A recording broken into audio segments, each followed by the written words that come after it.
좋아요와 댓글, 구독, 알림 설정까지 놓치지 마세요. 뉴스 속 경제 이슈는 더 쉽고 깊게, 최신 고용 동향은 더 빠르게 전해드리는 고용브리핑 365 시간입니다. 윤솔 기자와 함께합니다. 어서 오세요. 안녕하세요. 네, 오늘 어떤 이슈가 있을까요? 네, 오늘은 일을 하다가 본인의 의사와 무관하게 직장을 그만두게 된 경우 최소한의 생계를 유지할 수 있도록 하는 나라로부터 매월 소정의 급여를 받는 제도에 대해 얘기해 보겠습니다. 과연 어떤 걸까요? 네, 이건 뭐 많이들 알고 계실 텐데 고용보험을 통해서 운영되는 실업급여 아니겠습니까? 네, 맞습니다. 현재 정부와 여당에선 임금보다 많은 실업급여가 부적절하다는 이 공감대를 형성하고 있는데요. 그러면서 이 실업급여에 대한 개편을 추진하고 있습니다. 한때 문제점을 지적하는 과정에서 이 달콤한 실업이란 말과 함께 결합해서 실업급여라는 표현까지 나와 논란이 되기도 했습니다. 하지만 이 실제 노동자들의 이야기를 들어보면 현실은 그렇게 달달하지만은 않습니다. 네. 오히려 회사에서 실업급여를 이용해서 갑질을 일삼고 있기도 한데요. 이슈픽에서 짚어봅니다. 네, 자, 실직 노동자 누구나 실업급여를 받을 수 있는 것도 아니고요. 또 일정 조건을 충족해야 되는데 사실 이 단계를 넘는 것조차 쉽지 않은 일이잖아요. 네, 그렇습니다. 이 법에서 정의하고 있는 노동자에 해당하면서 고용보험에도 가입을 해야 하는데요. 이 첫 관문부터가 쉽지가 않습니다. 시대가 변화하고 이 고용 형태가 다양해지면서요. 법적으로 노동자에 해당하지 않는 경우가 늘어나고 있고요. 또 고용보험에 가입해주지 않는 사업주도 많기 때문입니다.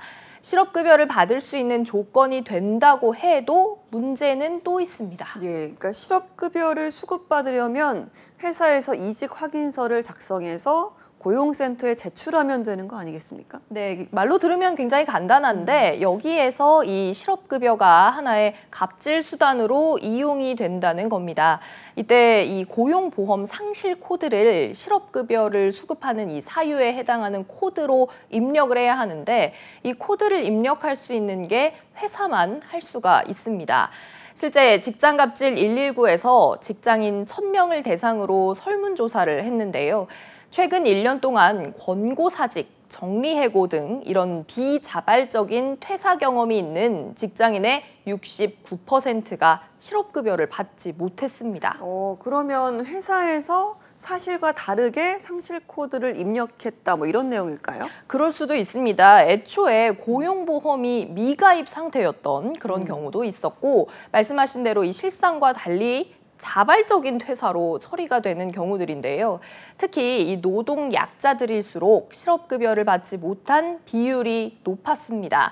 초단시간, 즉 이 주 15시간 미만의 근로자 중에 80.8%, 또 5인 미만 사업장 노동자는 88.9%가 받지 못했고요.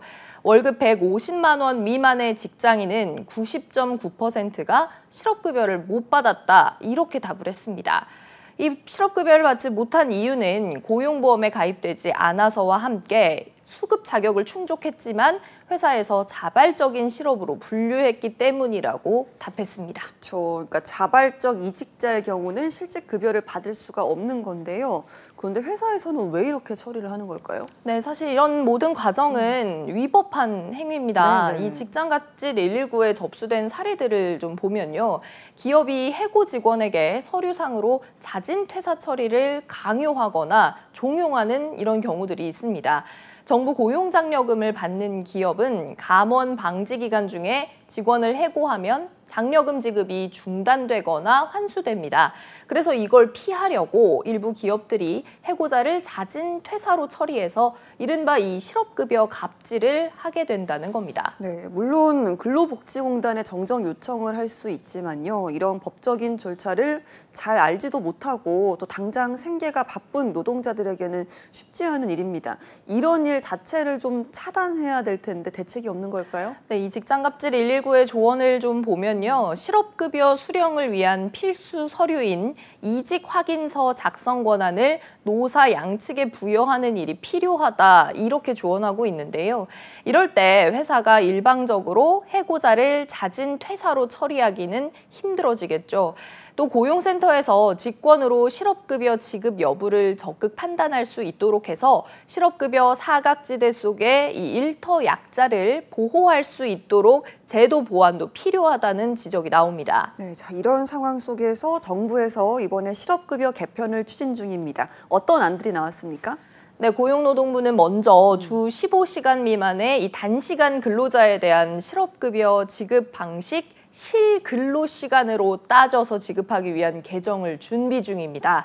정부는 그동안 하루에 이 소정 근로시간이 3시간 이하인 근로자에 대해서도 근로시간을 4시간으로 간주해서 임금 일액을 계산을 해왔는데요. 하지만 이 때문에 주 15시간 이하 단시간 근로자의 경우 실업급여 지급액이 실직 전 임금을 초과하는 이를테면 역전 현상이 발생했습니다. 예컨대 주 5일 하루 2시간 최저시급을 받으면서 일하는 근로자의 월급이 41만 7,989원이지만 실업급여는 그보다 2배 가까이 많은 92만 3,520원이 주어지는 거죠. 네, 자, 그러면 실업급여와 관련해서 이 밖에도 또 어떤 부분들이 앞으로 달라질까요? 네, 고용부는 현재 이 당정에서 이루어지고 있는 논의를 더 해야 한다 이런 의견이긴 한데요. 하지만 전체적인 방향성은 사실상 정해졌다고 봐도 될 것 같습니다. 이 큰 틀에서는 하한액을 손보는 데에 방점이 찍혀 있습니다. 당정은 지난 8월에 제도 개편 공청회를 마친 뒤 하한액을 낮추거나 없애는 방안을 검토하겠다고 밝힌 바가 있습니다. 네, 하한액 폐지에 대해서는 노동계와 온도차가 큰 만큼 진통이 예상되는데요. 이 부분과 함께 또 실업급여 반복 수급자에 대한 문제도 있었습니다. 이 부분에 대해서는 좀 개편 윤곽이 나왔을까요? 네, 이 부분에 대한 이 개편 윤곽도 공감대를 좀 이루고 있는 과정인데요. 현재 고려 중인 안은 실업급여 반복 수급자에 대해선 최대 50%까지 급여액을 삭감하고요. 최대 4주까지 실업급여 신청 대기 기간을 연장하는 내용을 골자로 삼고 있습니다.